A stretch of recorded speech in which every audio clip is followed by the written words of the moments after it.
Alam mo, marami namang insidenteng nakarating sa amin yung pang-scam na nakita sa apps na orderin ay... Totoo po, pero kawawa din naman yung mga users na nagpapadala ng items na kapag ninakaw ng Lalamove rider yung items. So ayun na nga, babala sa lahat ng mga online seller na nagbo-book via Lalamove. Bagong modus ng mga scammer. So, sa Lalamove to nangyari. Kaninang 4 PM, may binook ako papuntang Paranaque. Okay, itong scam na to. Oh my God. So ito yung sa Lalamove scam. Hi guys, Shiplex here and welcome to my channel. So, kamusta kayo lahat and kamusta ang bawat isa mga tol. So, ito yung series na ginagawa natin regarding sa Lalamove issue and sa iba't ibang platform. So, while on TikTok, bigla akong napaswipe dito sa page ni Rappi Tulfo and nagulat ako na napatawag na rin pala yung Lalamove regarding naman sa mga nai-scam na customer na mga rider. Mga nagawa na rin pala tayong episode regarding dyan. Panoorin nyo na lang po yan. Ito po, itong mga to, yung mga na-scam na customer ng mga rider. Kasi sa totoo lang, maging aware po sana yung mga customer na dapat i-double check po ninyo yung mga details ng rider pag dumadating po sa inyo. Kasi talamak na po yung bentahan ng account ngayon ni Lalamove sa mga groups. So, ayun, panoorin natin to and tignan natin kung ano yung magiging reaction ninyo. Alam mo, marami namang insidenteng nakarating sa amin yung pang-scam na nakita sa apps na orderin ay halimbawa cellphone. Pagdating sa umorder, plastic na cellphone.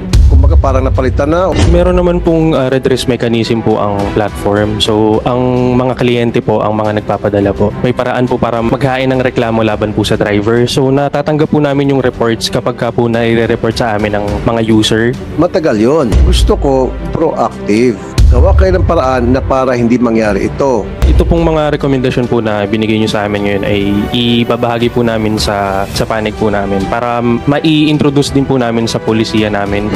Is it true na merong mga accounts na naibibenta? Tapos ito yung mga accounts na ito na binibenta ang nagagamit sa pang-scam.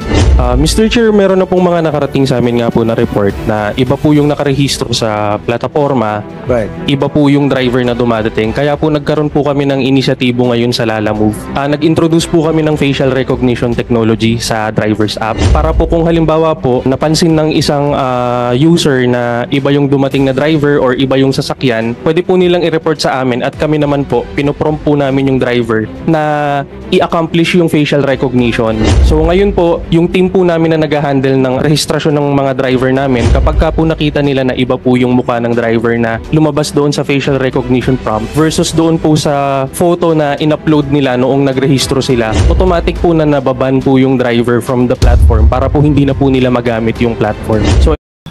So, ayan mga tol, no? Actually, 2 years ako Lalamove, talamak po ang bentahan ng account. Kaya paalala ko lang po sa mga customer na pag nagbubook po kayo sa Lalamove, i-double check nyo po yung details ni rider. Kasi marami po talagang hindi gumagamit ng account nila mismo. Meron nga dual account tapos isang tao lang yung gumagamit. And yung pinaka nangyari is iba yung gumagamit din na account na rider. So, para po sa mga nagbubook na customer, kailangan nyo pong i-double check nyo po maigi sa plaka, sa mukha yung rider mismo, lalong-lalo na pag mahal po yung item. And paalala ko lang din na huwag kayong magpapadala ng sobrang mahal na item. So, sa facial recognition naman, medyo naging, alam ko nung mga unang part, syempre, kakamali rin, medyo naging palyado yung sistema nila regarding dyan. Kasi maraming naban na rider, tapos sila rin naman yung rider. So, I'm not sure kung paano nangyari yun. Nasa office na yun nila, alam mo ba? And, I think naayos na rin nila ngayon yun. So, tunay natin yung video. Yung naging proactive step namin recently para po mapigilan yung paggamit po ng mga sold or shared account. Grab, kapag nawala yung isang item na pinadi-deliver sa inyo, ang babayaran nyo lang ay protection guarantee ay 10,000. Lalamove, 2,000. So paano ko yung nawala na ang dahilan ay kapabayaan ng inyong rider-driver ay more than that? So paano yon? Kung halimbawa, cellphone worth 60,000, pinadeliver sa inyo. Eh, ang babayaran mo lang Lalamove kung wala ng driver nyo, 2,000 lang. At kayo Grab, babayaran nyo 10,000. Di ba lugi yung consumer? Salamat po, Mr. Chair. No? Itong dagdag na guarantee ng 10,000.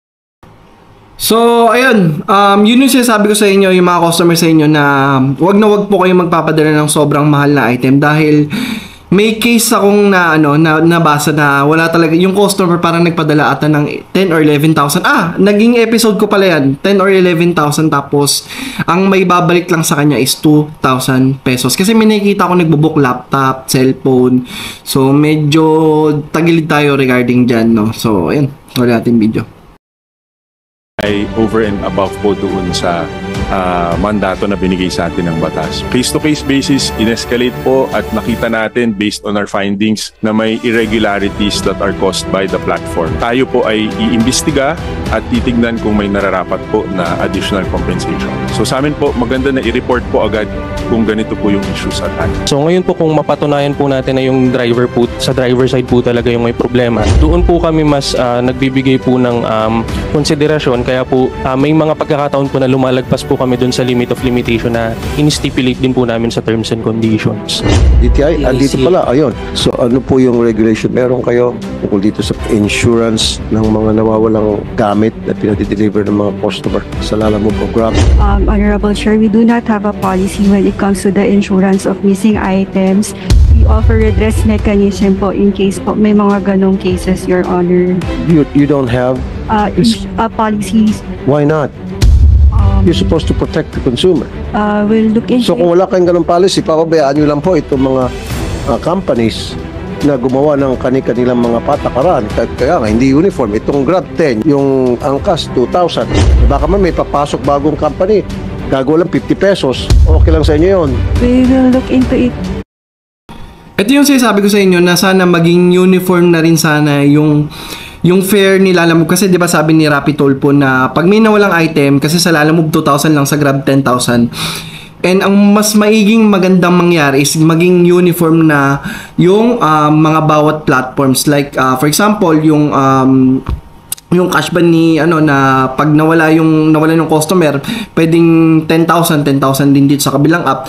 Tapos pag sa fare naman, kunyari ang base fare is 50 pesos, sana 50 pesos din sa lahat ng application. So yun yung magandang mangyari pag napasok ni Rappi Tulpo or napatupad ni Rappi Tulpo yung ganitong batas.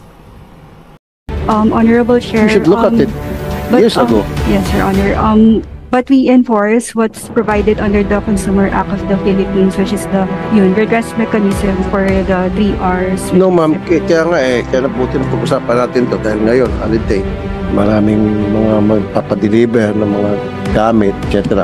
Tapos ngayon, paano kung nawala o binalasubas o nahulog, nabasag? So dapat may proteksyon yung mga consumer dun sa mga pinapadala ng mga merchandise. Dapat kayong papasok dyan pag set kayo ng standard kung magkano ang dapat bayaran. Kung sabihin nyo, across the board, 25 kayong lahat. At least man lang malapit-lapit sa katotohanan. Anything more than, pag nagpadala kayo, more than 100,000, bang usapan yun? Do it at your own risk, etc. Or something like that. Apologies, Honorable Chair. We will look into it. Actually guys, nung binasa ko yung comment section, karamihan sa nagko-comment ang gustong mabasa dun sa, makita ni Rappi Tulpo is yung regarding sa rate ni Lalamove.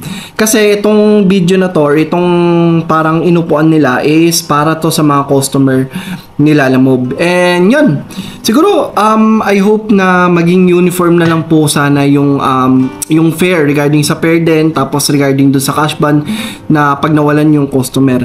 And maganda tong naisip ni Rappi Tulpo para at least paano magising yung lahat ng platforms na pinagtatrabuhan ng mga rider is maging uniform na sa lahat ng fare na ibibigay nila para sa mga rider at para sa mga customer. And paalala ko lang po ulit sa mga customer na nagbo-book kay Lalamove is i-double check po maigi kung sila po talaga yung rider. Kasi sa totoo lang sa panahon po ngayon, sobrang hirap po maghabol ng rider. Alam nyo po ba na sobrang napuno na karamihan ng message sa akin is puro reklamo regarding sa mga nai-scam na customer. At para naman po sa mga rider na kumbaga nagbabiyahe or hindi na nagbabiyahe kay Lalamove is kung ayaw nyo na po dun sa account ninyo, biro mo ipagpapalit mo yung pangalan mo sa halagang 1,000, 2,000, 3,000. Tapos pag nagkaanoon pa, pwede ka pang kasama sa report ng police pag gumawa ng kalokohan yung pinagbentahan mo ng account. So sobrang mag-ingat po talaga kayo, lalo na sa mga nagbo-book, and para sa mga rider naman po, sana maging lesson na po sa inyo na sana wag nyo na po or wag na po kayong magbenta ng account. Kasi madadamay po kayo pag napatupad na ni Sir Rapi Tulfo yung regarding dito sa mga issue na kagaya nito. And yan.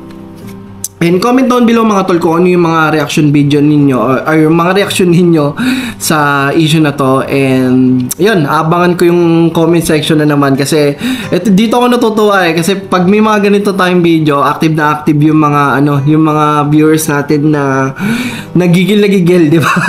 So ngayon kasi hindi nyo ramdam kasi nga maganda yung fair nila Lalamove. Kung lahat ng mga reklamador, isila ako doon. Tahimik, syempre maganda yung fair nila Lalamove. Pero yun nga, pagbabalik na naman yung normal late, alam na naman, reklamo na naman, di ba? So, yun lang yun. Siguro hanggang dito lang yung video and abangan ko yung comment ninyo. So, yun. Maraming salamat kung nakabot kami dito and don't forget to comment, like, and subscribe kung nagustuhan mo yung mga ganitong content. And this is Ship Vlogs. See you next vlog, everyone. Kalbo na ako. Peace out.